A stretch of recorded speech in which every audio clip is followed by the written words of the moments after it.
Obrigado, Paulo. Boa noite a todas e a todos. Olha, eu vou ter uma enorme dificuldade de falar com fio. Faz tempo que eu não uso o microfone com fio. Então fica sem. Dá para vocês ouvirem aí atrás? Então, vou falar... Deixa eu só desligar aqui. Eu vou falar mais de perto aqui para vocês que estão lá atrás. Se por acaso eu baixar a voz, vocês me alertam, tá? Em primeiro lugar, queria agradecer o convite para estar aqui hoje à noite. Vou fazer uma coisa que eu não gosto de fazer, que é falar de mim, né? Mas, enfim, fui demandado pelo Paulo. Eu sou um economista, formado pela Unicamp, com pós-graduação também na Unicamp, mais recentemente com um MBA em parcerias público-privadas e concessões pela Escola de Sociologia e Política e pela London School of Economics de Londres, Escola de Sociologia e Política de São Paulo. Tenho uma vasta experiência aí como gestor público. Já trabalhei nos 3 níveis de governo: federal, estadual e municipal. Ocupei, ao longo do tempo, algumas posições relevantes e que demandam da gente uma certa habilidade. O setor público não basta você ter o conhecimento teórico, você precisa ter algumas habilidades para conseguir fazer. Vocês vão me permitir, eu vou tirar o paletó, porque está aqui. Não, pode deixar, tá bom assim. A gente precisa ter algumas habilidades para entregar aquilo que a gente se propõe. Como a gente já disse, o servidor público ele serve a sociedade. Regra geral, nós, como contribuintes, não concordamos muito, né? Porque cada vez mais a gente tem exemplos, né? E a gente duvida disso. Tá? Mas ainda tem gente aqui na sala, eu estou vendo pelo menos 2, né? O Renato, tem quantos anos trabalhou na Senado? 40? 42. Né? O Fred mais recente, né? Menos tempo de Senado, mas a gente, ao longo do tempo, a gente vai até criando uma certa couraça para fazer aquilo que a gente se propõe, que é entregar para a sociedade alguma coisa, né? Cada um na sua área, né? Entregar para a sociedade. Embora eu tenha uma formação aqui em Campinas, eu, na verdade, sou de Salvador. Cheguei a fazer faculdade, quase concluí faculdade lá, depois abandonei porque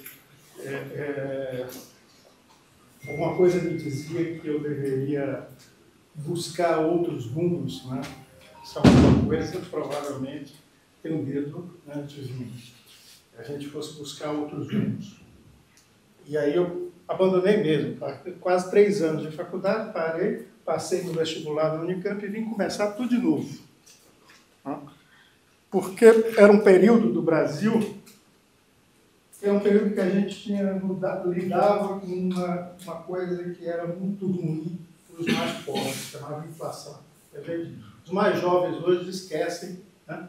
Mas eu estou vendo que tem gente aqui que ainda lembra o que era a inflação. Inflação é você receber o dinheiro, correr para o supermercado, porque você não sabia se no final do mês você conseguia comprar. Você não sabia, não. Você tinha certeza que você não conseguiria comprar. E aquilo era muito prejudicial para os mais pobres. Né? E a minha formação, eu estudei em colégio jesuíta, né? Lá em Salvador. A minha formação eu devo muito aos jesuítas. Claro que eu devo à minha família, primeiro, mas eu devo muito aos jesuítas. Eu aprendi muito, com alguns em especial, que não estão mais com a gente. E eu fiz muito trabalho social na periferia de Salvador. Mas na periferia. Porque eu também morei na periferia. Embora eu tenha estudado naquele que era um dos 10 melhores colégios do Brasil à época, eu morava na periferia de classe média baixa. E era engraçado, porque eu passava quase o dia todo na escola, e na escola eu tinha como colega de turma filhos de governador, de senador, etc. E aí eu voltava à noite para minha casa e os meus vizinhos, não sei o que, não tinham a mesma formação que os meus pais. Eu sou filho de uma professora e de um contador, que em um determinado momento foram para uma área de expansão da cidade e ali os vizinhos eram uma vizinhança mais pobre, né? Então eu tinha esse choque de realidade todo dia. Eu fiz muito trabalho social, mas era uma periferia muito pior do que eu morava, né? Eu brincava, recentemente eu estive escrevendo algumas coisas sobre isso e eu lembrei de uma frase que a gente usava muito. Normalmente a gente fala assim, para descer todo santo ajuda, né? A gente ia visitar umas periferias que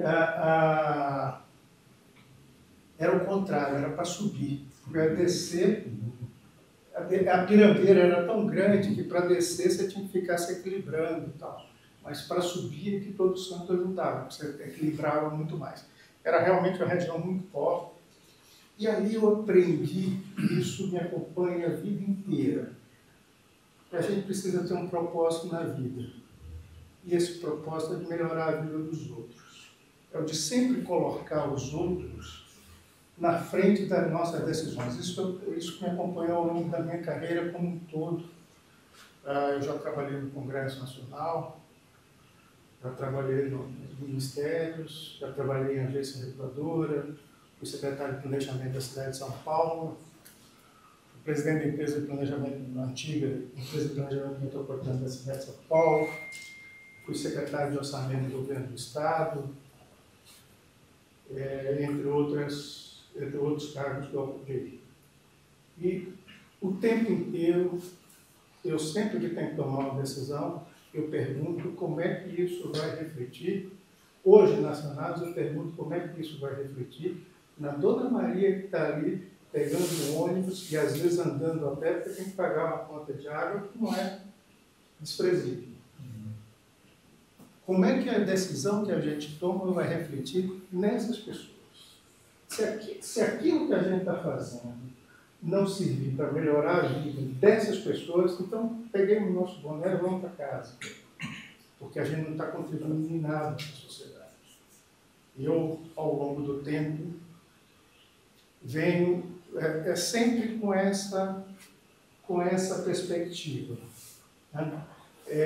Nosso propósito é melhorar a vida, particularmente dos mais necessitados. Se a gente não tiver esse propósito na vida, a gente não está fazendo no setor público alguma coisa de útil. Né? Então eu fui criado assim, né? E eu sigo isso até hoje. Né? Nem sempre as decisões que a gente toma são compreensíveis para a sociedade, para a maioria das pessoas. Né? Renato, certo? Mas a gente tem sempre que ter essa perspectiva. O que eu estou fazendo está melhorando a vida de alguém? Né? Ou está melhorando... E que alguém é esse? Porque trabalhar para melhorar a vida de quem já está bem de vida é fácil. Difícil é trabalhar para melhorar a vida de quem realmente precisa. Tá?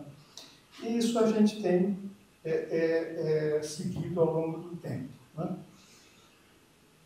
E, como eu disse, eu tive ao longo do tempo alguns testemunhos de fé e de persistência nos objetivos.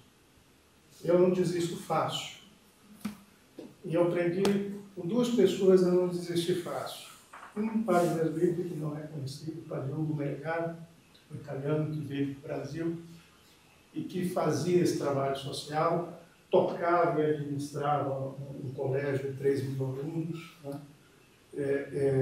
E sempre com essa perspectiva de trabalhar em prol de alguém. E a outra pessoa que eu falo que é uma pessoa, para muitos, já não é mais uma pessoa que eu também acompanhei e que realmente me emociona até hoje. Porque teve um dia que eu estava em casa E esse padre me ligou. Ele ainda falava com quem estava, ele chamava a gente, irmão, você pode me dar uma carona? Passa aqui na escola, ele morava no colégio grande. Você pode passar aqui e me dar uma carona? Claro, estou aí, você está, estou disponível, posso ir. Aconteceu alguma coisa? Sim. Quando você chegar aqui eu te conto. Aí eu fui, não tinha uma relação de confiança que permitia isso, passei, peguei meu carro, fui, peguei ele entrou no carro, falou, me ligaram, eu estou indo dar extrema-unção para a irmã Dulce. Hoje é a Santa Dulce dos pobres. Para mim, e sempre foi, a gente ajudava muito ela. Nós fomos, e ela era uma pessoa que não desistia, não largava, é impressionante. Ouviu vários nãos, quem pegava a biografia dela, vai ver quantos nãos ela ouviu na vida. E ouvia, né? E ela tirava as crianças da rua, e vários ouviam. Hoje a gente não encontra mais em Salvador, mas na época a gente encontrava muito caixa de supermercado, muito empacotador de supermercado, na época que ainda existia isso, hoje não tem mais, né? Que falava, ó, quem me tirou da rua foi a irmã Dulce. Essas pessoas existiam uns milhares. E nós fomos. E aí ela estava sentada numa cadeira, ela não podia deitar, ela tinha problemas pulmonares, tinha que ficar sentada, com oxigênio e tal. Nós nos aproximamos e ele deu extrema-unção para ela. Não era a primeira vez, tá? Não sei nem se pode dar mais uma vez.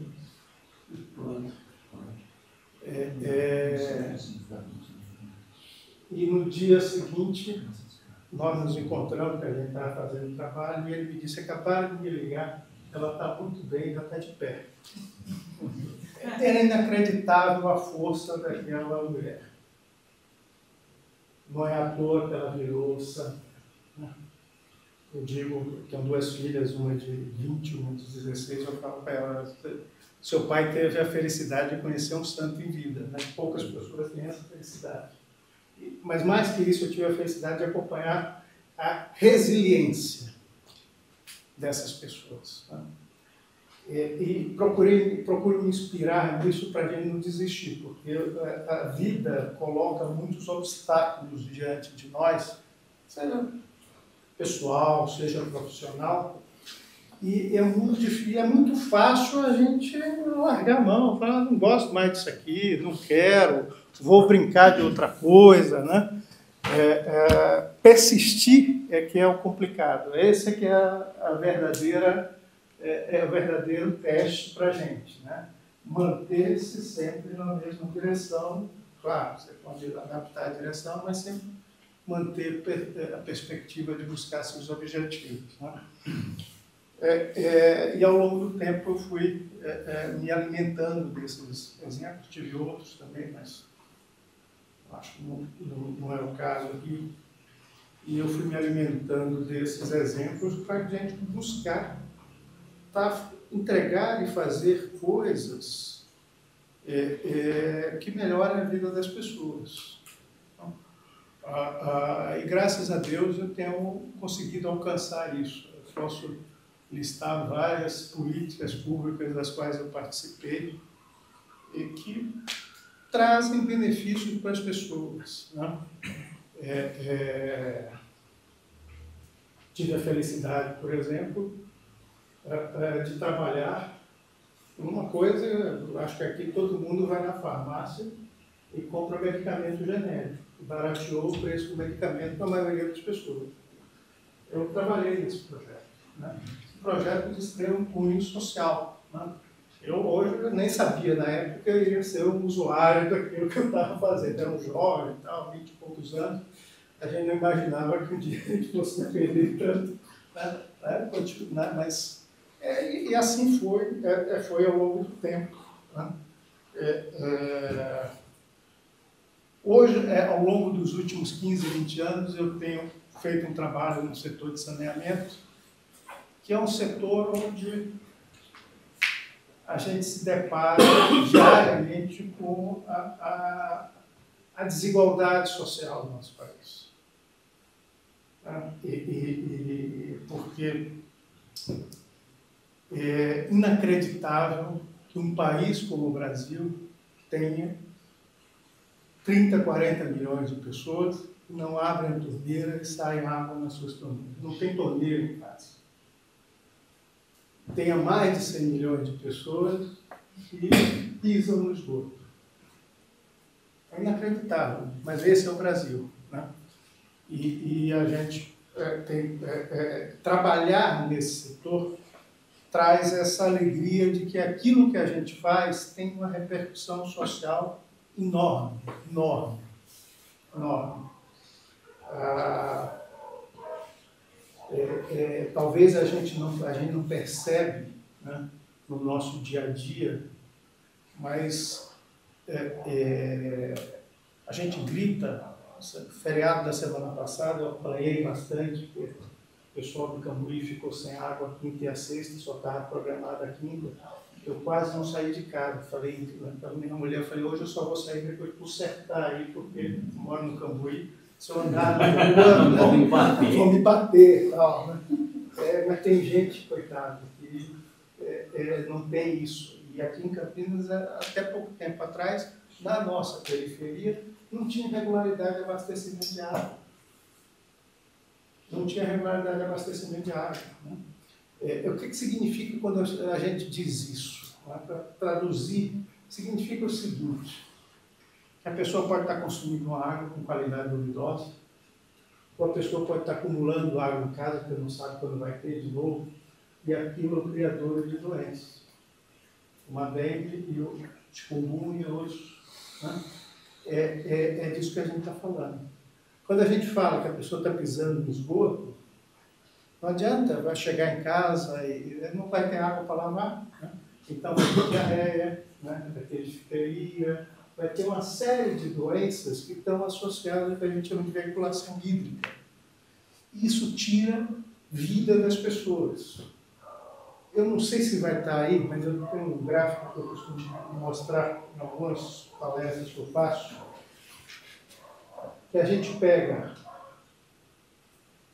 expectativa de vida ao nascer em São Paulo. 78 anos. Eu posso estar arredondando aí. Expectativa de vida ao nascer no Acre ou em Roraima. Um pouquinho menos de 72 anos. A gente está tirando 6 anos de vida das pessoas e boa parte desses 6 anos está associado a saneamento. A falta de saneamento. É inacreditável. Quer dizer, somos todos brasileiros? Somos. Mas só você nascer lá em cima ou aqui embaixo, você já sai ganhando ou perdendo 6 anos de vida. Essas coisas a gente não para refletir. A gente não para refletir. Então, mais recentemente, o setor de saneamento do Brasil, desde 2020, ele vem passando por uma espécie de empurrão, né, para que se avance no saneamento no país. É inadmissível isso. Recentemente, tem uma ONG, que é o Instituto Trata Brasil, muito sério, que tem publicado alguns estudos e mostra a diferença de renda. Se alguém entrar lá no site, vai ter o estudo, a diferença de renda associada à professora na University College of London. Não vou me lembrar o nome dela agora, embora seja alguém que uma vez por ano, pelo menos eu falo. Ela fez um trabalho sensacional na África, mostrando como o saneamento tem uma interface matricial com várias áreas. Hoje a gente conhece pelo ODS, os Objetivos de Desenvolvimento Sustentável da ONU, mas são várias áreas, como, por exemplo, na questão do gênero. Por que tem a ver saneamento com gênero? Aí ela mostra uma área na África em que as habitações não tinham banheiros dentro das casas, mas tinham banheiros construídos fora. O que acontecia? Porque era importante fazer um investimento que foi feito de construir banheiro dentro das casas. Porque as mulheres, quando saíam de madrugada, eram vítimas de violência sexual. Você ia ao banheiro e os homens ficavam esperando no caminho para atacar as mulheres. Então, você vai vendo como a questão do saneamento vai se interligando, interconectando com diferentes dimensões da atuação nossa na sociedade, do próprio ser humano. Então, eu diria que nesses últimos 15, 20 anos, eu acho que eu arrumei mais um propósito para a minha vida, que é ajudar a melhorar o saneamento, e, portanto, ajudar a melhorar a vida das pessoas. Aqui em Campinas é até fácil, porque a gente está plantando uma semente fértil. Eu mostrei aí o exemplo do Renato, né? Essa NASA é uma empresa que já tinha uma expertise e tal, mas a gente tem feito também, eu tenho trabalhos via associações, via diversas escalas que a gente tem procurado melhorar também o saneamento em outras áreas do nosso país, né? E tem dado resultado. O Brasil hoje está muito melhor do que estava 5 anos atrás na questão do saneamento. Nós temos melhorado muito. Ainda falta, tem muito por fazer, mas a gente ainda tem melhorado muito, muito. A gente tem melhorado muito nessa questão do saneamento. E mais que isso, a gente conseguiu, eu falo a gente porque tem todo um grupo de pessoas que trabalham nisso e buscam chamar a atenção da sociedade para essas questões, da sociedade por consequência de quem decide, da classe política, da importância de se investir no saneamento, né? Para que a gente tire esses gargalos da frente, né? É importante investir na educação, é importante investir na saúde, o saneamento também. Durante muito tempo foi o patinho feio, né? Todo mundo aqui já ouviu, obra enterrada não dá volta, né? Aqui em Campinas a gente está mostrando que não, que dá sim, né? Em outros lugares do Brasil também a gente está mostrando isso. Essas pessoas que estão nessa catequese têm demonstrado, conseguido evidenciar que dá voto sim, porque a população reconhece o trabalho que é feito para resolver as questões de saneamento.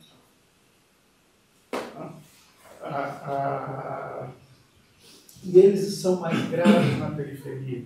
Por que é mais grave na periferia? Tem algumas questões técnicas que ajudam a gente a entender. A periferia é sempre aquela área que vai se expandindo depois que a cidade se consolida, né? Aí cresce um bairro ali, o Campo Grande, quando começou, eu morava em Campinas nessa época, quando aquilo ali começou a desenvolver, era pequeno, né? E aí como é que você resolve o problema do abastecimento? Você faz as chamadas extensões de rede, né? São os puxadinhos. É que nem você fazer uma edícula no fundo. Você puxa um caninho da casa principal para trás para abastecer. Só que a edícula vai crescendo.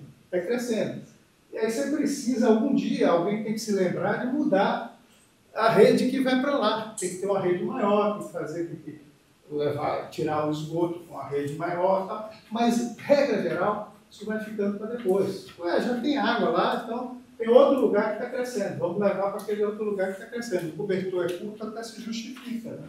Você não tem dinheiro para tudo. Então você vai fazendo opções. Só que aí você vai pendurando mais gente. A água é diferente da iluminação, da energia. A energia, quando se aperta o botão, acende todas as lâmpadas ao mesmo tempo, né? A água não. Quando você vai pendurando mais gente na rede, vai ficando mais difícil chegar lá no final. Então, quando o último lugar lá, né, que é capaz de só receber água quando quem está na frente parar de consumir. A gente não tem muito como fazer isso, mudar isso, a física da distribuição de água. Então, e por isso que a periferia vai sofrendo.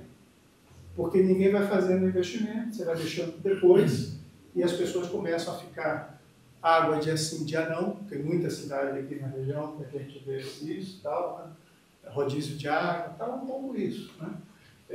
Você não consegue mais tirar o esgoto de todo mundo, então uma parte extravasa, vai para os cursos de água naturais, os córregos, etc. Só que a gente está aqui no centro consolidado, a gente não enxerga isso. A gente não enxerga. Então, mudar essa realidade é mais difícil. Porque boa parte da cidade, aquela que chegou primeiro, que cresceu, que consolidou primeiro, está bem atendida. Então, aquilo passa a ser uma reivindicação de pequenos grupos, né? E isso não se consolida na mudança da política pública, né? Então, ter esse olhar para quem está lá na ponta é importante também no saneamento, né? É importante a gente estar com essas questões, enfrentar essas questões, né? Eu vou colocar aqui, não vou me alongar muito, vou entrar um pouco o que a gente tem feito na Sanasa. A Sanasa hoje é uma referência no saneamento no Brasil, não só no Brasil, mas no exterior também, né?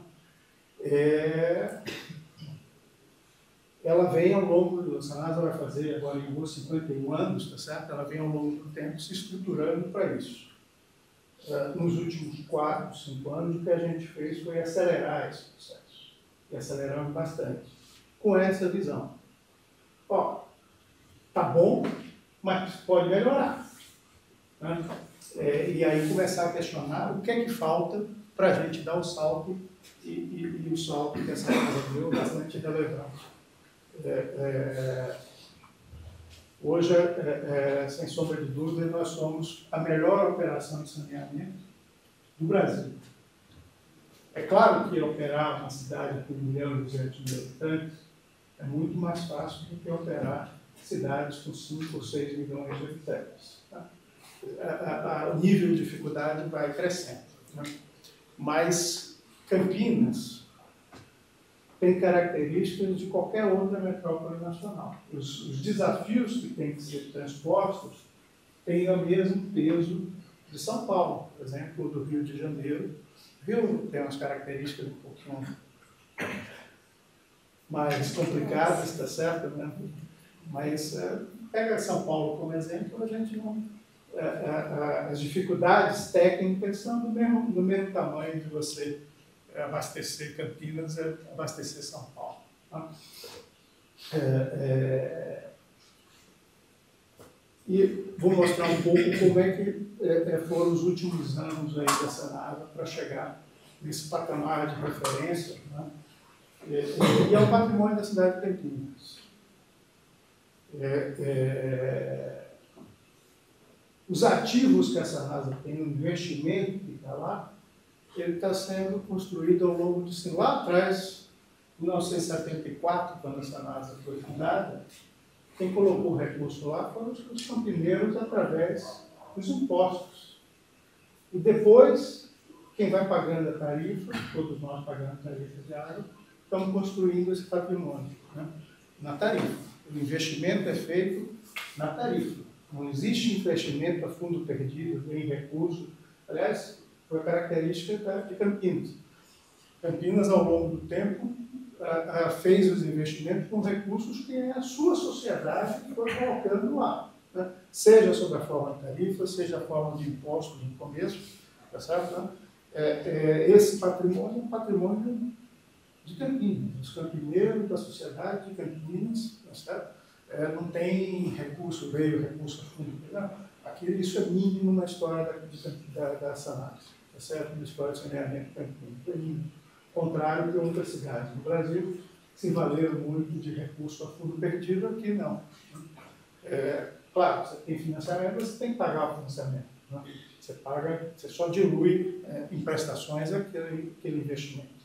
Mas, no geral, esse recurso vem da sociedade. E é por isso que a gente tem uma responsabilidade maior, quem está lá, de administrar direito, de prestar contas, né? De não fazer bobagem, de fazer as escolhas certas, porque na administração pública você pode não fazer besteira, não pode não ter desvio, mas pode tomar decisões erradas, escolhas erradas. E quem vai pagar é o contribuinte, é o consumidor, tá certo? E depois faz parte, né?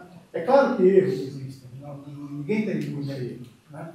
Mas quando você decide com mais embasamento técnico, quando você decide com menos autoritarismo, você tende a acertar mais do que errar, né?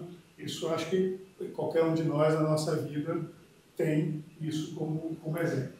Eu vou passar, tem algum... Não, tem que ser... eu vou passar um pouco... vou apresentar um pouco o que é essa análise, né?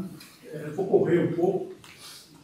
Nós temos hoje em torno de 2.000 empregados, temos quase 5.000 quilômetros de rede de água enterrados na cidade, 4.500 de esgoto quase, uma capacidade de tratar a água de 4.600 litros por segundo, né? Faturamos no último ano quase 1,4 bilhão de reais, nos coloca como a 15ª maior empresa do setor de saneamento do país. E aí nós temos os indicadores que são motivo de orgulho para qualquer um. E eu, particularmente, eu vivo em eventos, fóruns de discussão, e toda vez que a gente apresenta, as pessoas fazem referência muito positiva à cidade de Campinas. A gente abastece com água tratada 99,95% da nossa população. Esse 0,05% que falta é a grande dificuldade, foi onde a gente avançou muito nos últimos anos. Né? Aliás, 99,8%, 99,95% é a parte urbana. No total, 99,8%. Esse 0,2% a gente avançou muito nos últimos anos, mas é o calcanhar de Aquiles de qualquer operação de saneamento. São as comunidades informais. E ao contrário da energia elétrica, a CPFL pode chegar lá e instalar a energia elétrica em qualquer comunidade, em qualquer invasão que tenha. A água não. A energia elétrica se considerou no passado que tinha um risco de incêndio. Você veja a questão da desigualdade às vezes está na própria legislação, na própria maneira como o legislador coloca as coisas. A água, apesar da gente ter um monte de doença que está associada à qualidade da água, a gente não pode chegar e entrar e você tem que ter um processo de regularização fundiária primeiro. E é um pouco por isso também que nas grandes capitais, nas grandes metrópoles do Brasil, se consegue avançar tão pouco em atendimento de água. Veja que no Brasil, 83% apenas é abastecido com água. Campinas, 99,8%. Na coleta e afastamento de esgoto, tirar o esgoto da casa das pessoas, nós estamos com 96,56%. O Brasil é quase pouco menos de 60%. O índice de perdas na distribuição, o que é o índice de perdas? É outra coisa que é muito, Campinas é muito reverenciado. É aquela água, perda tem em qualquer lugar do mundo. É aquela água que se perde na tubulação ao longo da distribuição. Campinas é 18%, o Brasil é quase 40%. A gente já está chegando em 17% e pouquinho. Né? Realmente são indicadores de primeiro mundo. Nós temos menos do que a França hoje. Né? E no tratamento de esgoto, nós tratamos 94% do nosso esgoto. O Brasil trata cerca de 78% daquilo que ele coleta. No caso de Campinas, é 94% do total. Não é comparável esse número. E nós temos um nível de investimento nos últimos anos, tem batido aí quase o dobro da média brasileira. E é por isso que a gente é referência. Porque você não vira referência só por falar. Você tem que fazer.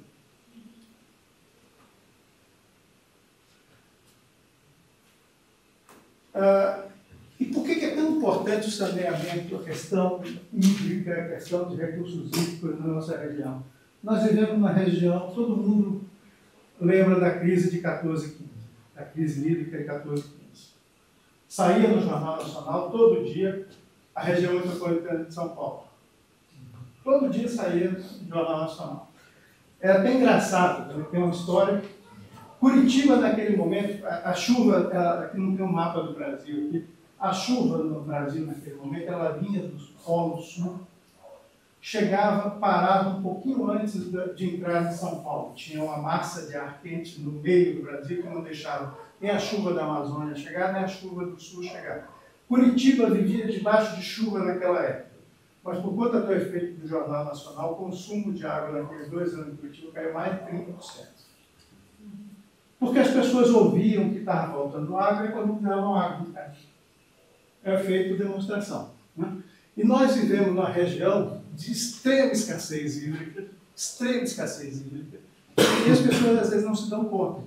Naquela época, a crise hídrica aqui foi pior do que na região metropolitana de São Paulo. Mas não saía um jornal nacional todo dia sobre Campinas. Né? Veja como, quando você vai olhar aquilo que a ONU estabelece como o mínimo, nós estamos falando aí em torno de 2.000 metros cúbicos por habitante por ano.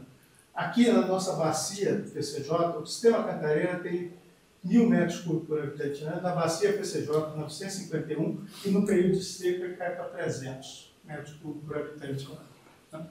Então, a água aqui não é conversa de boteco, é estratégia, seja para a sobrevivência das pessoas, seja para o desenvolvimento econômico.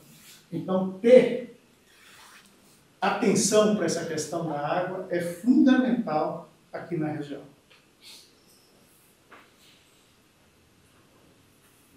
Acho que aqui é só... E o que a gente tem observado é que cada vez está ficando pior. Né? A questão da mudança climática, tem gente que não acredita, mas os exemplos são cada vez mais evidentes. As chuvas no Rio Grande do Sul, que se referia ao Paulo no começo, as secas na Amazônia, né? A gente vai percebendo que as coisas estão mudando. Isso vai colocando um grau de dificuldade a mais na gestão hídrica. Né? E por isso a gente fez, em 2021, a gente lançou o Plano Campinas 2030. Qual era o objetivo? É aumentar a resiliência hídrica da cidade de Campinas. A gente precisa ter a capacidade de atravessar um momento de seca em 14 e 15, que eles irão e serão cada vez piores. Acho que essa é a única certeza que a gente tem.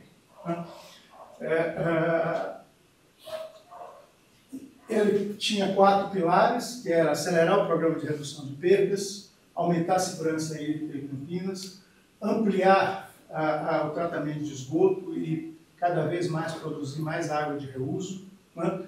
E buscar mananciais alternativos para abastecer a cidade de Campinas. Esses eram os 4 pilares do Plano Campinas 2030.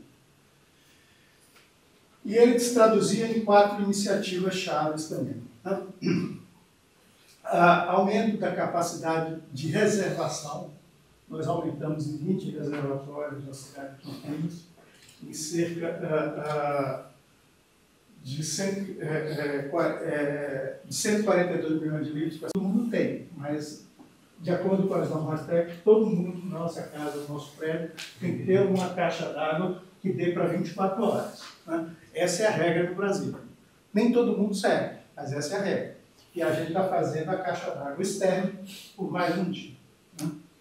Para ter essa capacidade de, inclusive, administrar problemas, problemas técnicos ocorrem. Você nunca vai conseguir não ter encanamento rompido, não ter uma bomba que quebra. Isso é a rotina nossa, né? Mas você precisa ter reservação. Fizemos mais 40 quilômetros de adutoras e 246 quilômetros de rede de água. Né? Nós tínhamos nos proposto trocar, em 4 anos, 450 quilômetros de rede na cidade para reduzir as perdas. Nós vamos trocar a rede velha, que arrebenta muito, por rede nova, que tem uma durabilidade de 50 anos. 450 quilômetros é tudo que Campinas tinha feito entre 1994 e 2020.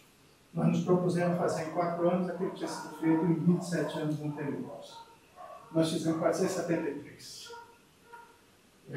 O que aumentou, por isso que o nosso índice de perda sai de 21% em 2020 para estar chegando agora em 17% em 2025, porque a gente investiu em troca de rede. Vocês vão ver na sequência que isso também tem um efeito econômico, porque aquela água que a gente perde é uma água que foi tratada.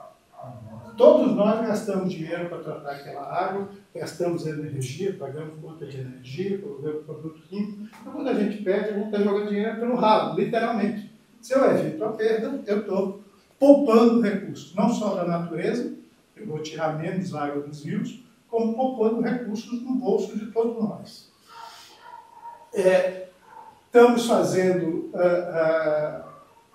ampliando reformando as nossas estações de tratamento de esgoto e transformando em estações produtoras de água de reuso. Renato foi um dos pioneiros nisso aqui, certo? Em 2 anos, metade do esgoto da cidade vai estar transformado em água de reuso. Pouco menos de 2 anos, quando a gente concluir a estação de Anhumas. Isso vai ser referência mundial.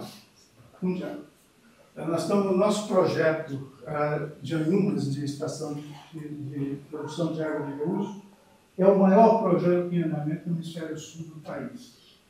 Eu falo essas coisas porque a gente precisa saber e ter a dimensão do que a gente está fazendo. As pessoas não sabem. As pessoas não sabem. A gente fala, a gente está reformando a estação de tratamento do Anhumas para transformar em produtora de água de reuso. Legal, beleza. É o maior projeto em andamento no hemisfério sul. Nem eu sabia disso. Descobri 2 meses atrás, conversando com as pessoas que detêm a tecnologia, falaram, pô, você sabia que é maior do que a do São Paulo? Eu falei, não sabia. Aí fui fazer as contas, foi verdade. Nem nós, às vezes, nos damos conta do que a gente está fazendo.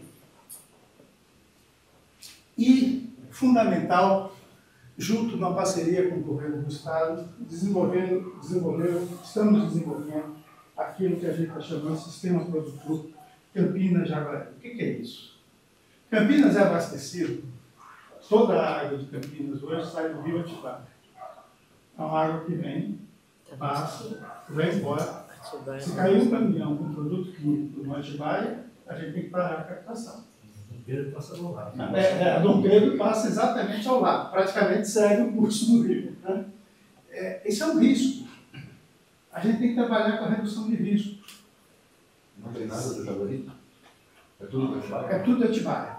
Então, e o Estado está fazendo na fronteira entre Campinas e Pedreira uma represa. E aí nós desenvolvemos, em parceria com o Estado, eles vão fazer a represa e nós vamos fazer a captação, a adução dessa represa até Campinas, com a nova estação de tratamento de esgoto, para fazer o sistema produtor Campinas-Jaguaribe. Por isso a gente começa a ter uma alternativa de abastecimento da cidade que não é única. Certo? Isso é da maior relevância como estratégia de sobrevivência da cidade. Fico muito preocupado, às vezes a gente não consegue passar a dimensão do que a gente está passando. Nós temos uma cidade na Austrália que chama Cape Town. A Austrália ou a África do Sul, né? África do Sul. Vocês imaginam o que foi a seca lá? A seca, a administração da seca lá foi o seguinte: quanta de água a gente tem, quanto que a gente consome, qual o dia que vai zerar? Vai ser, sei lá, 31 de dezembro do ano que vem. A partir daí, cada economia que se fizesse, passasse para o dia 1º de janeiro, para o dia 2, a cidade respirava aliviada. Porque simplesmente não tinha de onde tirar água. O que a gente está fazendo é se antecipar a uma situação dessa e ter uma alternativa que permita abastecer a cidade em caso de colapso no sistema Cantareira. Já teve, né? Lembrando que já teve. O Cantareira teve a 5% de zerar, de só poder distribuir aquilo que chovia. E aí, às vezes, as pessoas aí chove, tem uma quantidade de água, aí nós vamos para o segundo problema. Quem que vai receber a água? Região metropolitana de São Paulo ou o interior do estado? Porque é disso que se trata. A água que tem no Cantareira, quando está em abundância, como está agora, tem para todo mundo, ninguém lembra disso. Mas quando começa a faltar, entra o segundo problema, que é o da distribuição. Para quem que vai a água? A gente passa aquelas represas no Nogueira e pensa que aquela água lá tem que vir para cá. Pois é. Para quem que vai a água? Né? Somos todos paulistas, moramos todos no estado de São Paulo, mas tem uma administração aí que é muito delicada. Muito delicada. E não é fácil. Eu, particularmente, vivi a crise hídrica como diretor da Sabesp. E eu vivi exatamente sentado do lado de quem decide, para que lado que vai abrir a torneira. E aí a gente passa a entender os dramas. Por isso, o Renato distribui, desde o dia que eu cheguei na Sanasa, essa era a preocupação principal minha. Como é que a gente vai ter uma alternativa aqui na cidade que não nos deixe órfãos, tá certo? Na hora que a gente precisar.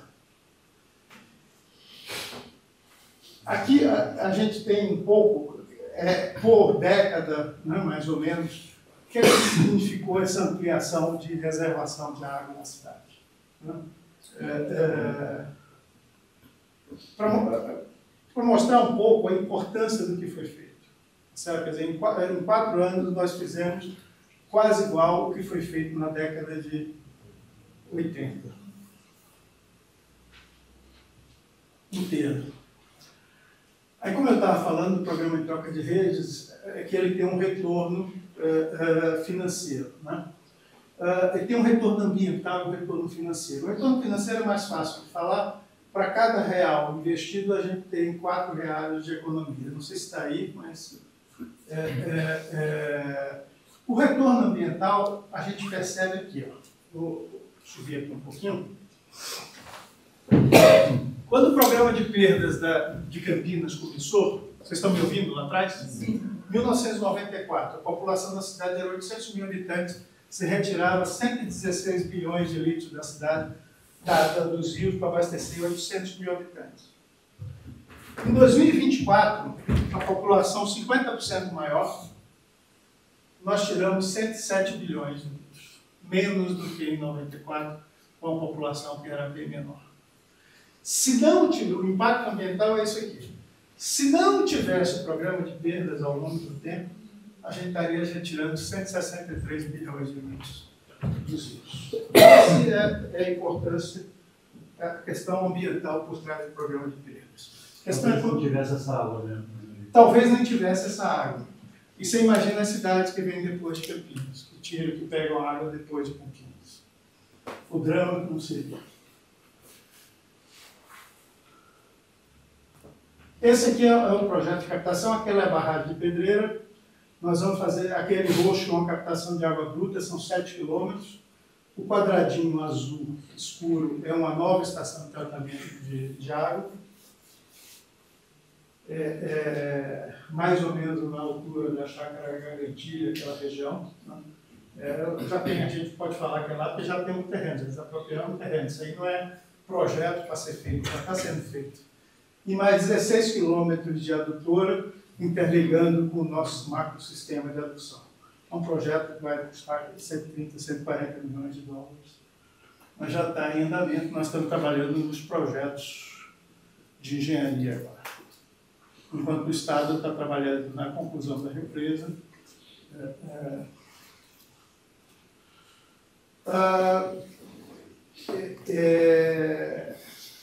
Aqui são os investimentos por período também, nos últimos anos.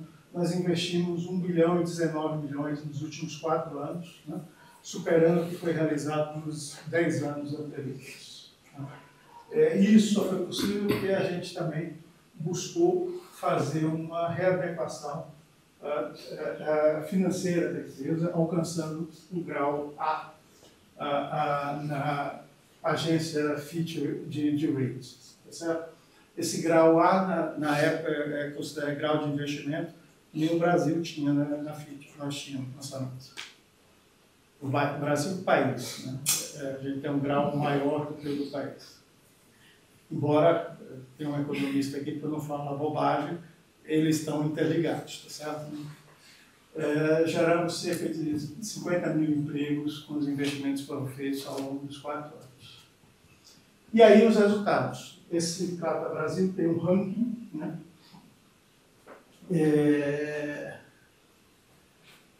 E a gente percebe claramente aquilo que eu falava um pouco no começo. A gente vinha ali bem, mas hora subia, hora descia. Com o investimento a gente deu um salto, tá certo? Alcançando o primeiro lugar entre cidades com mais de 500 mil habitantes, né? Campinas, e aí o ranking é por cidade, não é por empresa. Campinas hoje deve sair no próximo mês uma nova atualização desse ranking. A gente espera que a gente até tenha melhorado em relação ao do ano passado. Em todos os quesitos nós tiramos nota 10. Aqui, ao longo do tempo, como a gente tem melhorado nossos indicadores, certo? Né? Inclusive de eficiência, né? Que é importante, que eu estou falando, a gente entregar para a sociedade cada vez mais com menos, né? Ou pelo menos com a mesma coisa. Então a gente tem melhorado muito em termos de redução de eficiência. De redução dos indicadores, melhorando a eficiência. A Sanasa é uma empresa hoje que o salário médio das mulheres é maior que dos homens, tá certo? Temos investido muito em capacitação do pessoal, passando de 90 pós-graduados para mais de 200, quase 300 que está chegando agora, tá certo? Né? O tempo médio de capacitação praticamente quadruplicou, certo? Né? Porque você precisa ter uma equipe bem qualificada para você entregar resultados melhores. Você não faz mágica. Não é chegar e dizer, vamos fazer, tal, vamos investir. Não, precisa ter capacidade de pôr os projetos, de executar os projetos, né? De trazer resultados para a sociedade. Você não faz isso com uma equipe desqualificada, com uma equipe que não esteja com a melhor capacitação ou antenado, que nós chamamos up-to-date, com aquilo que tem de melhor em termos de tecnologia e processo. O índice de produtividade também tem aumentado significativamente. E é aquilo que eu falei, estamos melhorando também as entregas para a sociedade, entregar dentro do prazo, né? Porque não adianta a gente ficar na caixinha, né? E é muito comum isso, a gente fica na caixinha, então somos bons, tal, não sei o que, vamos trabalhar. Precisa os outros saberem disso. E o nosso cliente precisa saber, a gente precisa entregar para o nosso cliente resultado. Se a gente não entregar resultado, tá certo? Não adianta nada vocês falarem que vocês são bons. Você demora 3 dias para vir aqui consertar o conserto na minha rua, tal, tá vazando lá. Né? A gente pode até demorar 3 dias, porque a gente não descobriu antes. A gente descobriu em 24 horas está consertado.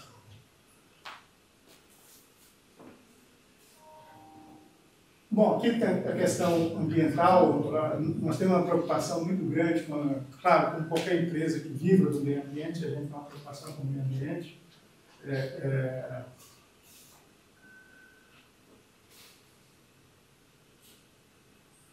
E aqui está o pulo do gato. Por que a gente cresceu tanto em termos de indicadores? Por que aquele gráfico lá, a gente dá aquele pulo? Porque a gente trabalhou onde estão aquelas pessoas que eu falei, tem que chegar lá naquelas pessoas que estão precisando. São os núcleos informais. E o trabalho que foi feito aqui ao longo dos últimos 4 anos é sensacional. sensacional. Nós trabalhamos em 70 núcleos diferentes, atendido pela tirar o esgoto de lá. As pessoas não têm redes de esgoto nessas áreas, eles têm fossa. A gente tem que ir lá limpar a fossa, tirar, senão ela vai transbordar e eu vou ter criança pisando no esgoto. Então, a gente fez esse trabalho, né?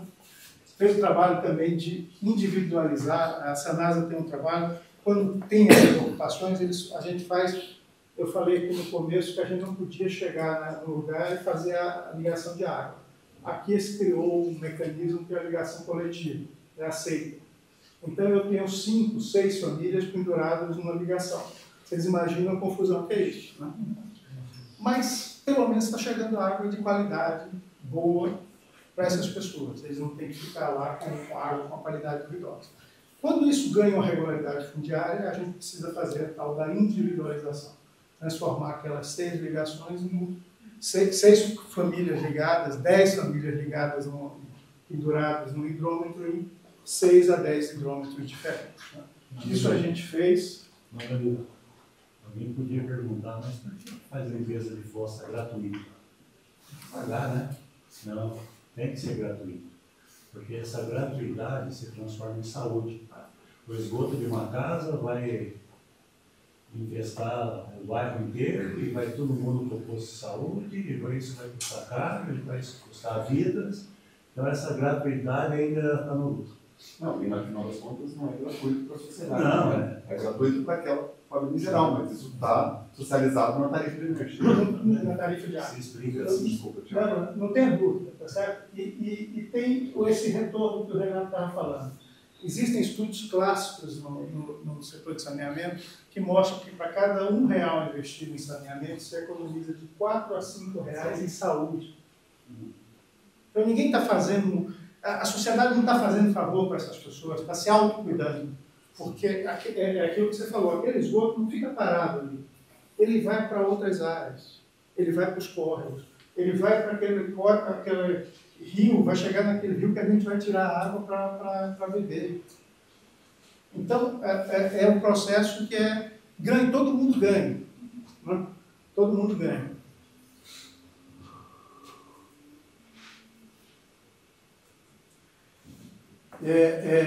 A gente também faz um trabalho muito importante com os hospitais, não todos. A gente dá desconto na água, desde que ele retorne aquele desconto que ele recebe em atendimento para o SUS. Tá certo? Isso ajuda nas contas dos hospitais, tá certo? São contas caras, eles precisam de água de qualidade, tá certo? É importante que tenha, e reverte para a forma de tratamento de saúde para o Sistema Único de Saúde. Qualquer um de nós um dia pode precisar, tá certo? É importante. E tem um aspecto social muito relevante. Só para a gente entender um pouco, se a gente juntar as redes de água e esgoto, é como ir de Campinas a Paris. Certo? A gente não tem dimensão, 4.000 quilômetros, 5.000 quilômetros, você vai a Paris. E se toda aquela água que a gente falou que economizou no programa de redução de perdas, tivesse uma adutora de 1 metro de diâmetro, a gente ia à Lua e voltava. A gente fez uma campanha uns 2, 3 anos atrás do astronauta. Era isso, tá certo? A economia de água que a gente faz, se eu pusesse num tubo no centro de convivência com 1 metro de diâmetro, eu ia encher e ia até a Lua, fazer o retorno e voltar. É água para o É água para o Aqui a gente faz umas brincadeiras, às vezes, para a gente não entender. Para a gente entender um pouco qual é a dimensão. E para mostrar quanto que a cidade tem que se orgulhar dos seus resultados do setor de saneamento. Né? Se a gente fosse um país, eu só vou comparando aqui com países, tá certo? Em termos de água, a gente estaria entre os 23º lugar. Na frente, por exemplo, do Reino Unido, na frente da Suécia, da França. Né? E se em termos de tratamento de esgoto, a gente estaria na frente da Dinamarca, da Bélgica, o Paulo falava aqui, lá da sede do Canadá, do Japão, tá certo? Isso é importante, a gente tem alcançado, a cidade de Campinas tem alcançado resultados relevantes no saneamento.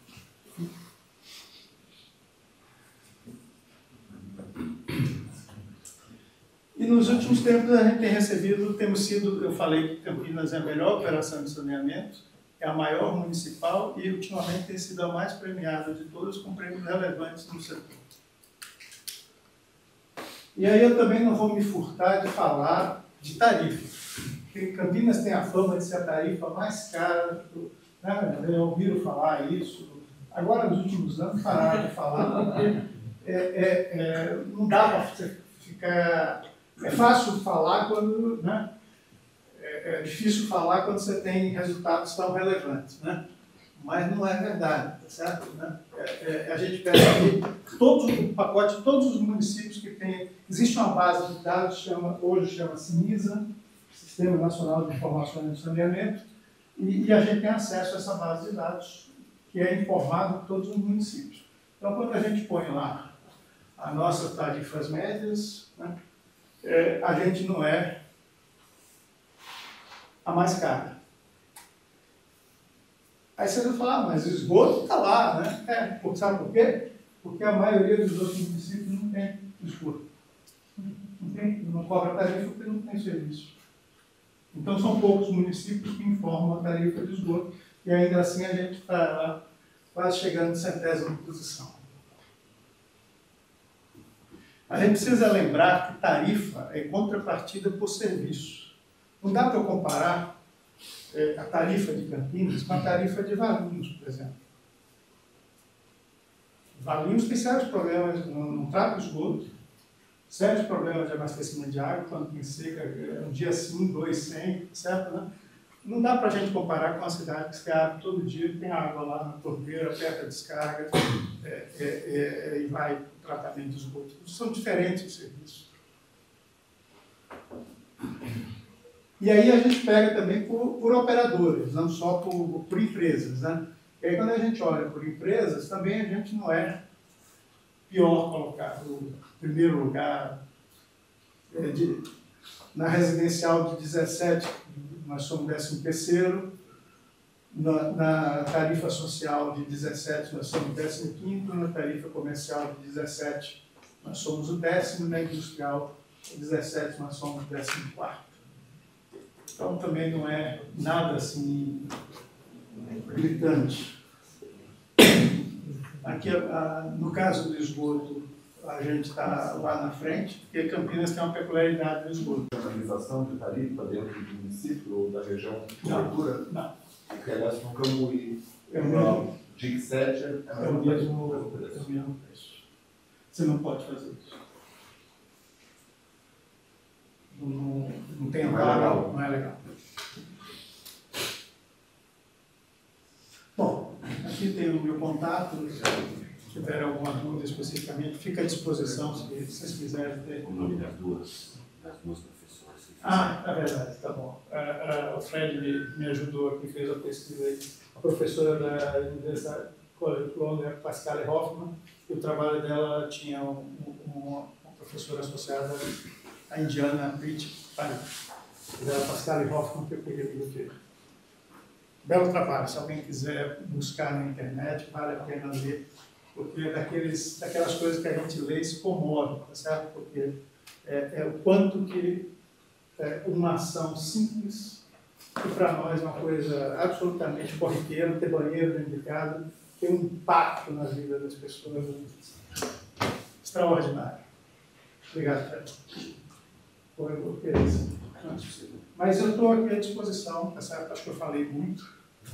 Estou à disposição para tirar dúvida. Eu só vou pedir uma coisa. Vocês falaram o nome na frente. Ok. João Gilberto.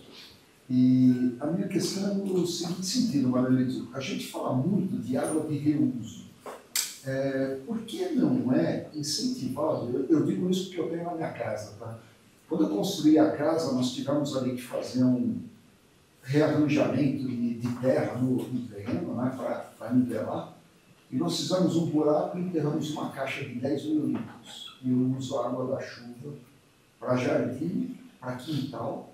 E nesses meses que a gente não tem chuva, junho, julho, da última chuva ela me dura uns 2, 3 meses e depois, enfim, acaba esses 10 mil litros. Né? E aí eu pergunto, não seria legal incentivar os moradores a fazerem esse tipo de coisa? Ou dar algum tipo de incentivo, descontar IPTU e fazer com que o próprio morador guarde um pouco dessa água para usar nos meses que a gente não tem chuva? Eu acho que tem um ponto aí, tem várias questões. Certo, né? A primeira que eu vou falar é de reaproveitamento de água de chuva, que é diferente do que a gente chama de água de reuso. Já expliquei, eu reuso na minha Não, eu vou explicar. O reuso é a água, é o efluente que sai do tratamento do esgoto. Tá certo, né? Quando a gente está falando de reaproveitamento de água de chuva, do jeito que você fez, é um jeito que eu não teria restrições. Tá certo? Pelo que eu entendi, você pega a água direto. Todos os condutores das calhas, eles vão para um ponto. Aí, eu tenho um filtro, coloquei para segurar a folha. Aí tem um ponto que eu tenho uma vírgula a respeito do uso de água por isso, que é pombo. O pombo, e já aconteceu na cidade de São Paulo, contaminação, fezes de pombo na água. O pombo ele passa N doenças, certo? É um bicho que... Então você tem que tomar muito cuidado. E nem todo mundo, você falou que você colocou filtro, eu tenho certeza que você toma cuidado, a água não é reutilizada. Não, só jardim e quintal. Mas a população, quando a gente fala de massificar isso na população, os riscos começam a aumentar, tá certo, né? Tem um caso clássico em São Paulo, eu não vou falar o nome da escola, mas é uma escola de elite de São Paulo, pegou essa água, misturou com a água da Sabesp e deu contaminação. E é engraçado que a primeira acusada de contaminação foi a Sabesp. Depois foram fazer e perceberam a bobagem que tinham feito.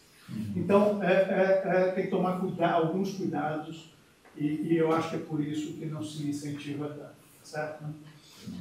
A outra opção é a água de reuso, né?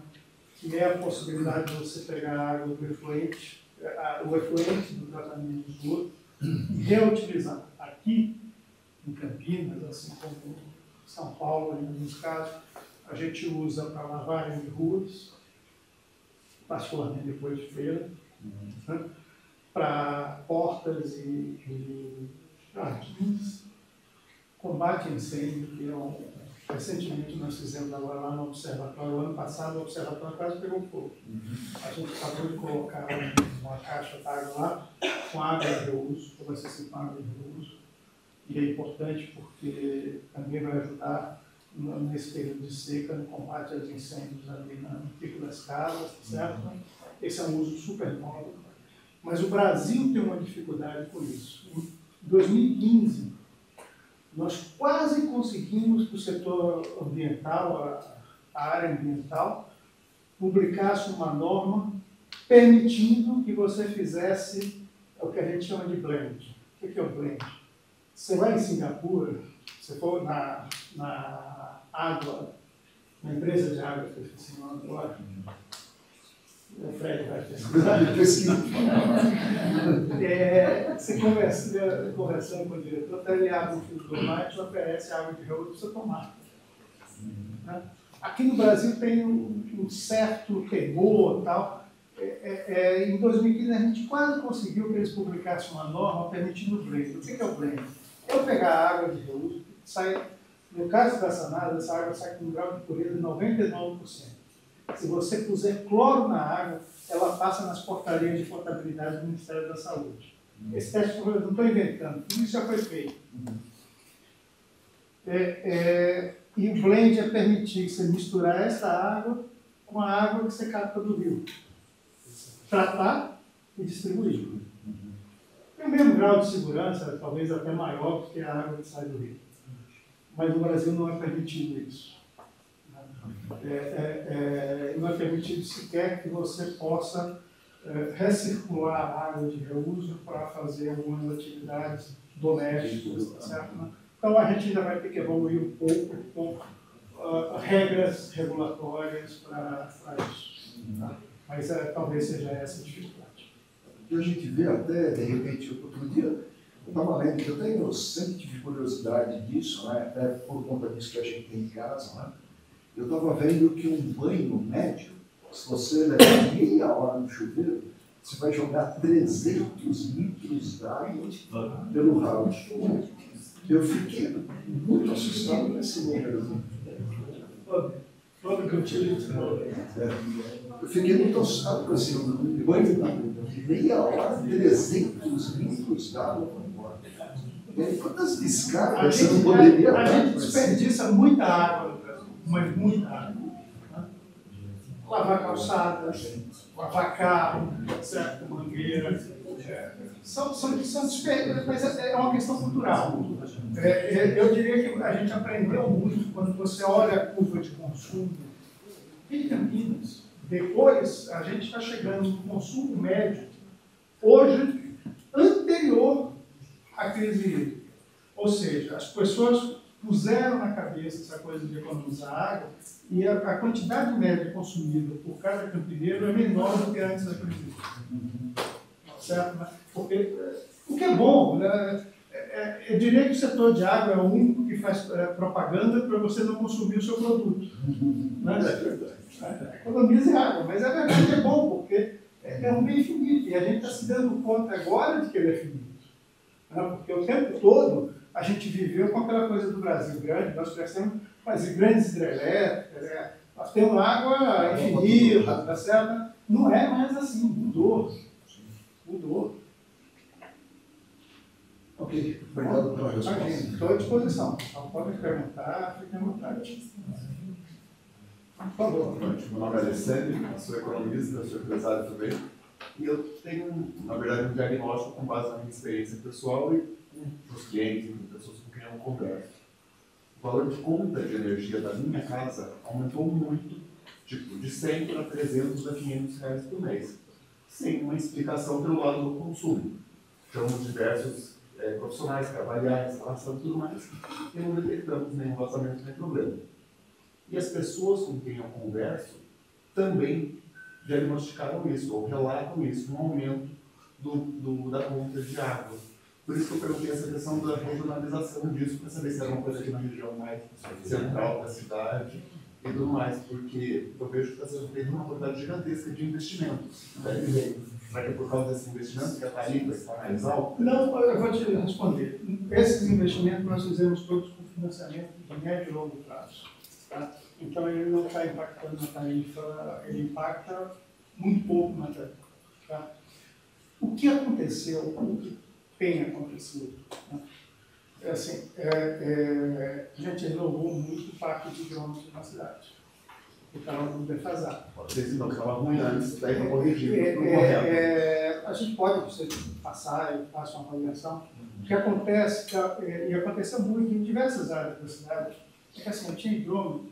O hidrômetro, ele tem, a cada ano que passa, ele perde a capacidade dele de marcar bem. E essa perda de capacidade não é que ele vai marcar para mais, ele sempre marca para menos. Então, você vai caindo, e é por isso que o Inmetro, a cada 5 anos, troca o hidrômetro. Nós tivemos um problema, que foi as concessões do Rio de Janeiro. Porque a gente tem uma troca normal, vai fazendo devagar.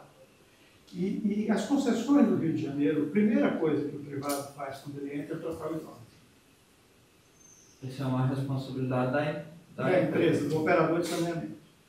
E aí lá no Rio de Janeiro, o primeiro lote foram 3 blocos. Os 3 blocos entraram comprando os hidrômetros no mercado. Faltou hidrômetro para a Sanasa, faltou hidrômetro para a Sabesp, nós ficamos há mais de um ano e meio sem conseguir comprar hidrômetro. Por falta de hidrômetro no mercado. E aí, as empresas sérias não compram qualquer hidrômetro. Para vender hidrômetro para a Sanasa ou para a Santeste, tem que passar em testes de bancada que demora. É por isso que ele demorou. Né?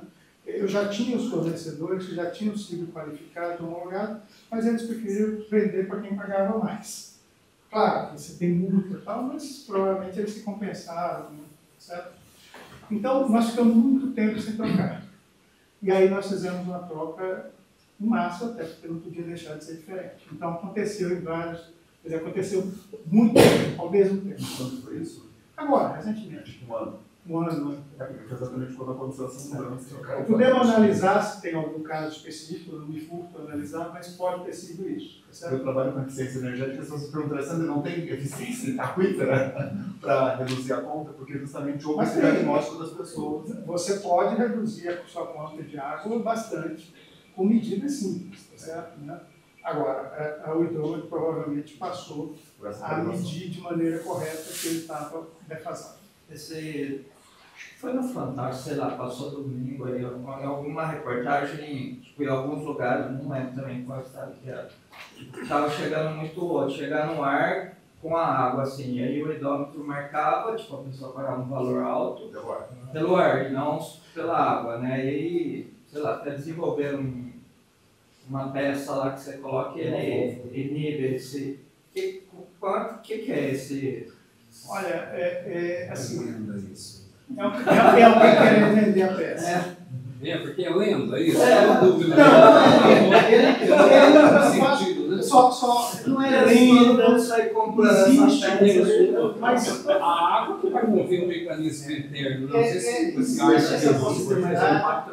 Mas o impacto é mínimo, tá certo? E ele funciona também ao contrário. Quando se faltar água, ele também passa o ar de maneira contrária. Então, só que aqui a gente já está num novo tipo de hidrômetro, que ele não é de relógio.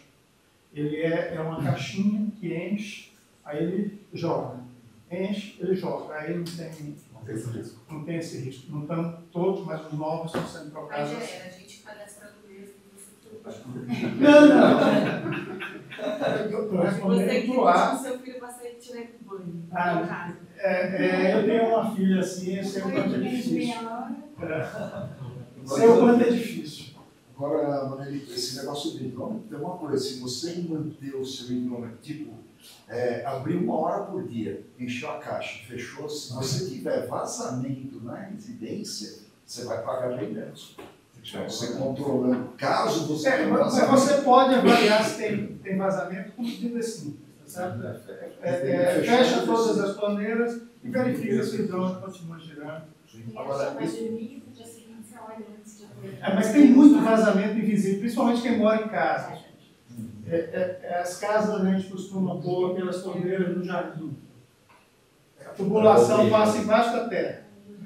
Aparece um vazamento ali, você não vai descobrir nunca. E você está gastando água.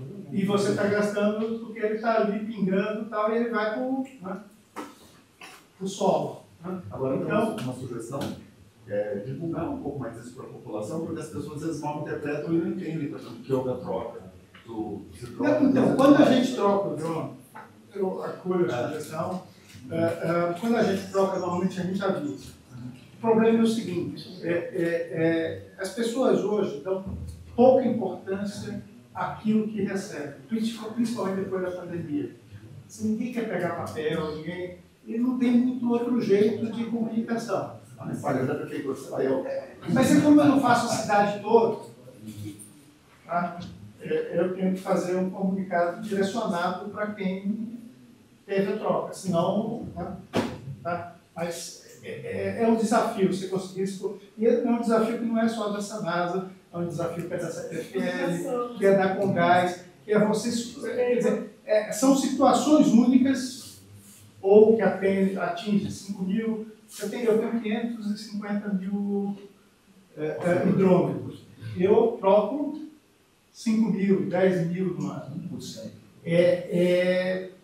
Eu não posso fazer uma comunicação para todo mundo, tá certo? Então, essa dosagem, é um problema. A comunicação é sempre um problema, em qualquer área. Porque a pessoa, você vai comunicar para toda a população e aí alguém do bairro vai falar, mas trocou do bairro. A gente está começando, cadastro e todo mundo podia mandar um SMS para quem foi trocado. Então, a gente começou a usar essa plataforma agora, estamos testando com as interrupções, mas assim, são aproximações sucessivas. Eu também não tenho todo mundo no meu cadastro. Eu consigo mandar das interrupções que eu faço por antena. Né? Então, a antena aqui do bairro de Nova Campinas. Quem está ali naquela antena tal, recebe. Mas as pessoas, em geral, não querem muito receber, acham que a gente vai passar propaganda e tal. Então, você tem uma dificuldade para transpor. Você queria fazer uma pergunta? Qual é o seu nome? Luciano. Eu sou de Curançu, natural de Curitiba. Estou morando, vai fazer um ano ainda aqui. Obrigado. Veja, Curitiba que é a cidade que assim, não tem nenhum problema com capivara. Pelo contrário, é o símbolo da cidade. Não, é engraçado, porque eu só vim saber do tal do carrapato aqui. Curitiba tem senhorinha que aparece no jornal, pega a capivara e leva para casa. Eu fui visitar. Um ano e meio atrás, nós tivemos um encontro latino-americano lá em Curitiba. E nós fomos com gente da América Latina inteira visitar uma estação de tratamento de esgoto da Sanepar. E aí saímos no ônibus e tal, e de repente eu estou lá atrás do ônibus, conversando com alguém, as pessoas, o pessoal, para o ônibus, o que aconteceu? Tal. Eles tinham visto um conjunto de capivara com filhotes e tal, desceram todos, tirar foto, abraçar as capivaras. Eu olhava para aquilo e ficava aterrorizado. Mas eu falo que não tem problema de carrapato. Não tem carrapato. É o símbolo da cidade, nos parques da cidade está cheio de capivara. As crianças abraçam, tiram foto. Não tem problema nenhum. É legal. Nós estamos a 40 minutos de voo e tem uma convivência com as capivaras que a gente não consegue ter. Diga, Luciano, desculpa. Eu percebi uma diferença grande quando eu olho para principalmente a questão de comunicação do que é a Sanepar para o que é a Sanasa. Né? A Sanepar ela tem um trabalho muito grande, principalmente comunicação, você vê propaganda o tempo todo sobre consumo da água, consumo eficiente da água. A sugestão de desculpa, seu nome? João Gilberto. João Gilberto. Em Curitiba tem lei municipal para que qualquer obra que tenha mais do que 3.000 metros quadrados que isole, né, que não tenha penetração, né, de solo ou qualquer tipo de obra grande, obrigatoriamente você tem que fazer aquilo em Curitiba. Qualquer condomínio, vou fazer um condomínio, eu tenho que ter uma captação de água da chuva, um reservatório, e essa água tem que ir para um uso como lavagem, como vaso sanitário, esse tipo de coisa. Então é obrigatório ter isso na lei municipal. Entre outras, até se você, por exemplo, eu tenho a minha conta de água, ela dispara de um mês para o outro, né, e não houve nenhum aumento de tarifa, coisa e tal, você tem alguém que vai lá encher o saco. O que está acontecendo aí? O que está acontecendo? Por que a conta disparou? Né? Vamos ver ali se tem algum tipo de vazamento, e se tiver vazamento ele manda você arrumar, e se você não arrumar, vem multa. Mas isso aí é a empresa que comunica ao consumidor que está gastando mais? Em alguns casos, sim, quando é disparado, assim, é muito dispare, né?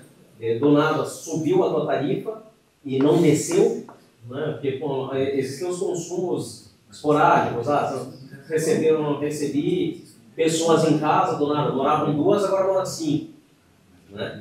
Se ele vê que mantém aquilo ali, ele já vai lá saber o que está acontecendo, para saber se tem algum tipo de vazamento, esse tipo de coisa. Inclusive denúncia de vizinho, né? Então o vizinho lá fala, de madrugada eu falo, o curitibano é chato.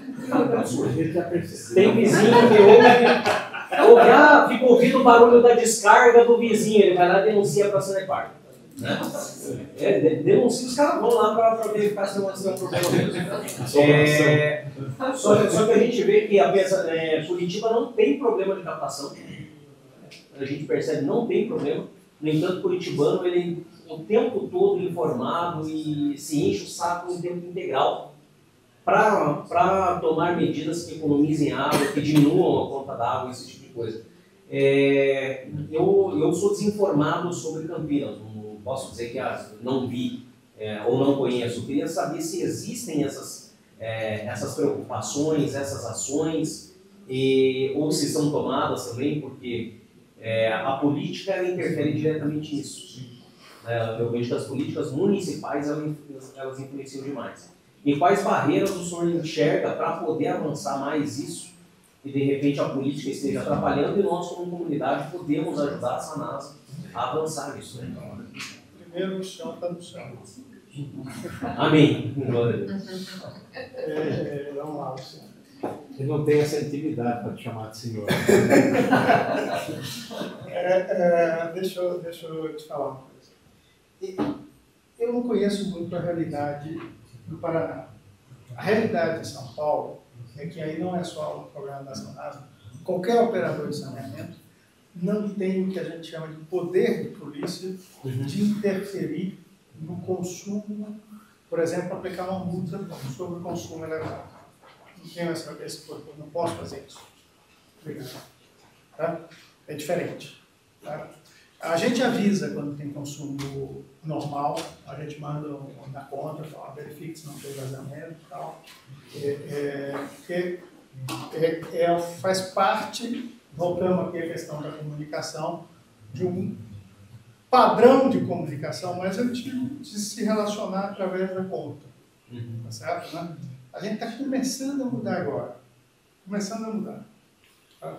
Não conseguimos fazer isso antes por questões tecnológicas. Acabamos de concluir agora a migração para um novo parque de TI, tá certo? Que me permite começar a mandar SMS, que eu não conseguia. Me permite começar a chamar as pessoas, fazer aplicativo, site novo e tal. Vem aqui, entra aqui, porque antes se eu entrasse, caía. Né? Então a gente começou agora, está começando agora a fazer isso, com um esforço que a gente fez, não pelo volume de recursos, mas pela dificuldade tecnológica a ser superada. Certo? Né? Então a gente vai entrar está entrando agora. Estamos com uma campanha no ar, não sei se alguém já viu, falando do aplicativo, do SMS, do site novo, do WhatsApp, do atendimento pelo WhatsApp. Estamos começando agora. A gente já tinha esses atendimentos antes, mas a gente nem divulgava que todo mundo fosse fazer, a gente não conseguia dar conta. Agora, a partir do mês passado, estamos em junho, né? No começo desse mês a gente conseguiu fazer essa migração tecnológica. O atendimento WhatsApp é elogiável, por sinal. Já usei ele 2 meses atrás e muito bom. Eu ia comentar, por exemplo, Eduardo, igual esse mecanismo de chuva, por exemplo, de alerta, as coisas, tipo, soltar alguma coisa que a pessoa faz o cadastro, né, e pega por CEP, sei lá. E aí essa pessoa que fez o cadastro é porque ela está interessada em receber, já começa a trazer mais gente, né, para esse... Pois mas não conseguia fazer isso. Você usou há 2 meses atrás, mas a gente nem divulgava. Agora a gente começou a divulgar. Não sei se vocês já viram, acompanha aí, é bom saber se alguém já viu. Não, amanhã eu vou mandar mensagem para conhecer. 0800 77 7721 195. Funciona no WhatsApp? Funciona no WhatsApp. É o mesmo número do call center. Pode falar de novo, 0800? 7721 7721 7721 195. O pessoal da comunicação trabalha num ritmo diferente do meu. Vitor, parabéns pelos indicadores aí, mas eu fiz uma pergunta. Meu nome é Gia Santos.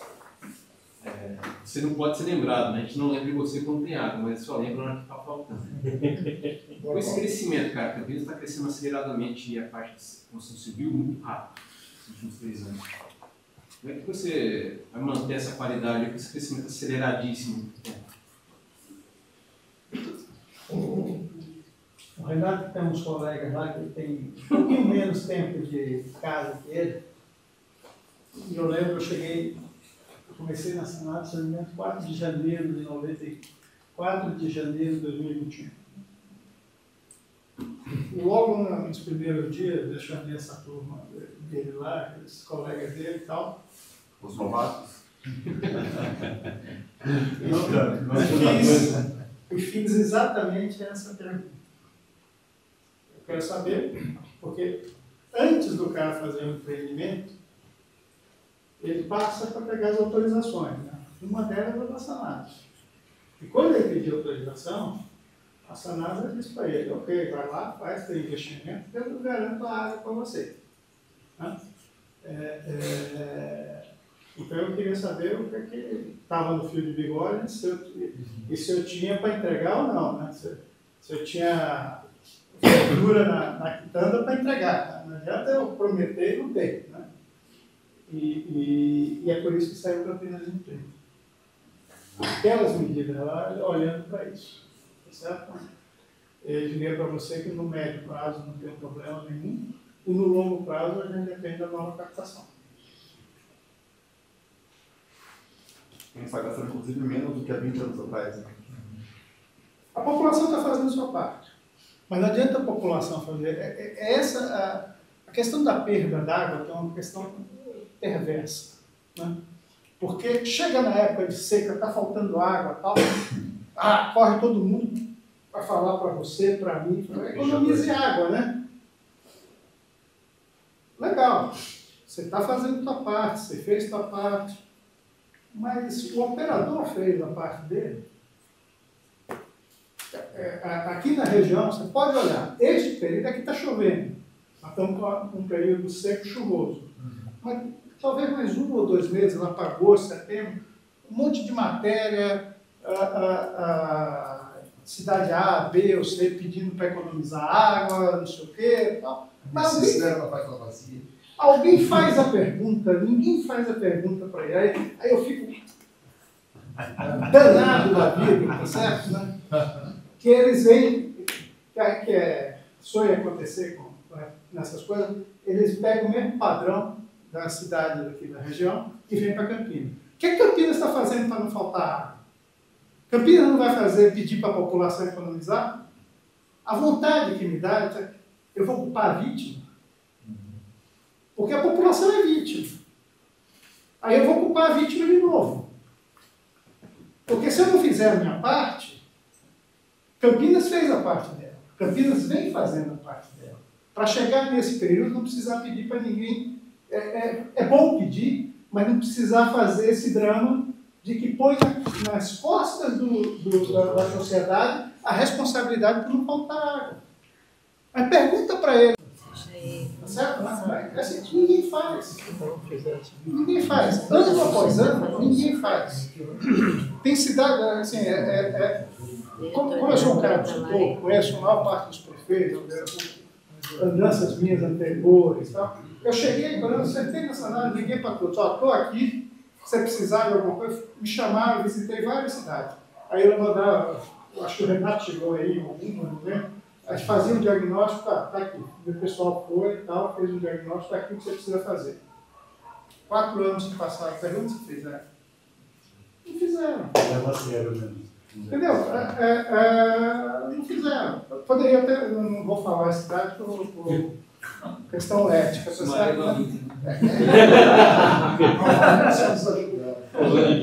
Aí nós chegamos no racionamento. Chegaram a ajudar o esgoto, a tratar o esgoto do vale. Eles desistiram, eles não quiseram fazer. Eu ia fazer essa pergunta, só que o senhor já respondeu. Eles não quiseram fazer. O esgoto eles não quiseram fazer. A água nós ajudamos, acabamos com o racionamento. Aí choveu, eles deram banana para lá. Do esgoto, eu escutei falar que tinha um acordo conjunto. Tal. Tinha, foi construído, isso até nem fui eu que construí, foi construído na gestão anterior.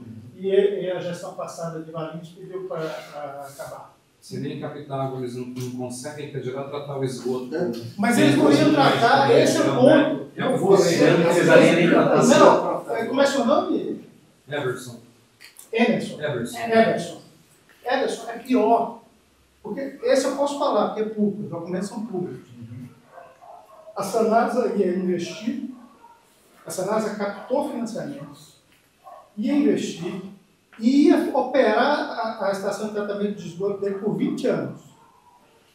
É porque a sujeira cai toda lá primeiro para vir captar aqui e Exatamente. no final fazer o tratamento. Aí, depois do financiamento contratado, eles vieram e falaram, não quero mais. Não quero mais. Não fui eu. A diretoria da Rede Nacional, eles queriam trazer o esgoto de Valinhos para essa Samambaia, aqui. Eu estava na reunião, mas nem sabia do que se tratava. Eu falei, mas posso falar uma besteira aqui, uma ideia de gerir aqui? E se a gente levar o esgoto da bacia do Samambaia para lá e tratar juntos? Não tem sentido, na mesma divisa da cidade, ter uma ET aqui, uma ET ali, na mesma bacia? Uma ET só, um funcionário só, um controle só, um monitoramento só, tudo mais barato. Vamos fazer uma sociedade, né? E aí, arquitetou um convênio, o prefeito Jonas assinou, o prefeito de Valinhos, o secretário de CETESB, o promotor de justiça, Valinhos aceitou, soltou fogo. Só para tirar foto, né? Depois disse, mas ia ser um grande trabalho. É o cúmulo, assim, esse é o cúmulo da falta de compromisso público. O interesse público não foi considerado. Agora, a Campinas deixou de investir na estação de tratamento de esgoto e investir na de Valinhos. Tá certo? Quer dizer, quanto atrasou o tratamento de esgoto em Campinas por conta disso? Mas é um projeto interessante porque tratava antes, vamos ter que tratar depois. É o que eu estava falando aqui no começo. As escolhas que a gente faz e a consequência das escolhas que a gente faz. Ninguém está preocupado com a consequência. Mas tem. Mais alguma pergunta?